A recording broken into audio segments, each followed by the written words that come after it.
প্রিয় শিক্ষার্থী বন্ধুরা, শাস্ত্রীয় বিসিএস এর রেজাল্ট হয়তোবা চলতি সপ্তাহে হতে পারে বা অথবা এই মাসে হতে পারে। এ সংক্রান্ত পত্রিকা থেকে আমি একটি নিউজ কালেক্ট করেছি, সেই নিউজটি আপনাদের সামনে শেয়ার করব। চলুন কথা না বাড়িয়ে শুরু করি।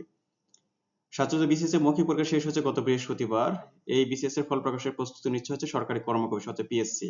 পিএসসি এর পরিকল্পনা চলতি সপ্তাহের মধ্যে ফল প্রকাশ করা, অর্থাৎ এই সপ্তাহে তো আজকে দিন চলে গেল, কালকে রয়েছে। পিএসসি একটি সূত্র জানাচ্ছে শাস্ত্রীয় বিসিএস এর ফল প্রকাশের কার্যক্রম জোরাসোরে চলছে। তারা বলছে যে চলতি সপ্তাহের শেষ দিকে হলেও এই বিসিএস এর ফল প্রকাশ হতে পারে। ফল প্রকাশের পুরো প্রসেস শেষ হওয়ার পর ফুল কমিশন সভা ডাকা। আপনারা জানেন যে সকল রেজাল্টের আগে বিসিএস যত রেজাল্ট লাগে একটা কমিশন সভা ডাকে। সভা ডেকে এরপরে বিকালের দিকে বা সন্ধ্যার দিকে রেজাল্ট প্রকাশ করে। সেই কথাই বলেছে যে ওই সভাতে মূলত ফল প্রকাশের সিদ্ধান্ত নেবে কমিশন। নাম অপ্রকাশিত সত্ত্বে পিএসসি এর কর্মকর্তা বলেন, চলতি সপ্তাহে বিসিএস এর ফল প্রকাশ হতে পারে। তিনি বলেছেন বুধবার অথবা বৃহস্পতিবার, যেহেতু আজকে দেয়নি তাহলে কালকে একটা সম্ভাবনা রয়েছে।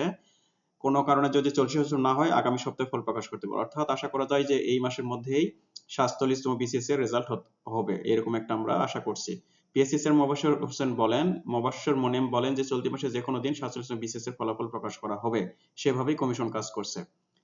উল্লেখ্য যে ২০২৪ সালে ২৮ নভেম্বর ৪৭তম বিসিএস এর বিজ্ঞপ্তি প্রকাশ করেছিল পিএসসি এবং ১৯ সেপ্টেম্বর এই প্রিলিমিনারি পরীক্ষা অনুষ্ঠিত হয়েছিল। পরীক্ষা নেওয়ার ৯ দিন পরে একটি ফল প্রকাশ করে তারা রেকর্ড করেছিল যে দ্রুততর সময় ফল প্রকাশ। এরপর ২৭ নভেম্বর থেকে ১৮ ডিসেম্বর পর্যন্ত তারা লিখিত পরীক্ষা নিয়েছিল এবং লিখিত পরীক্ষায় মোট উত্তীর্ণ হয়েছিল ৩৬৩১ জন প্রার্থী। আর যেহেতু ভাইবা প্রায় শেষের দিকে, আশা করা যায় হয়তো এই মাসেই তারা একটি রেজাল্ট দিয়ে দিবে। তো প্রিয় শিক্ষার্থী বন্ধুরা, ভাই বোনেরা, আপনারা যারা পরীক্ষা দিয়েছেন আপনাদের জন্য শুভকামনা রইল। আমার যদি ভিডিওটি ভালো লেগে থাকে আমার চ্যানেলটিকে সাবস্ক্রাইব করার অনুরোধ রইল। সে পর্যন্ত ভালো থাকবেন। ধন্যবাদ।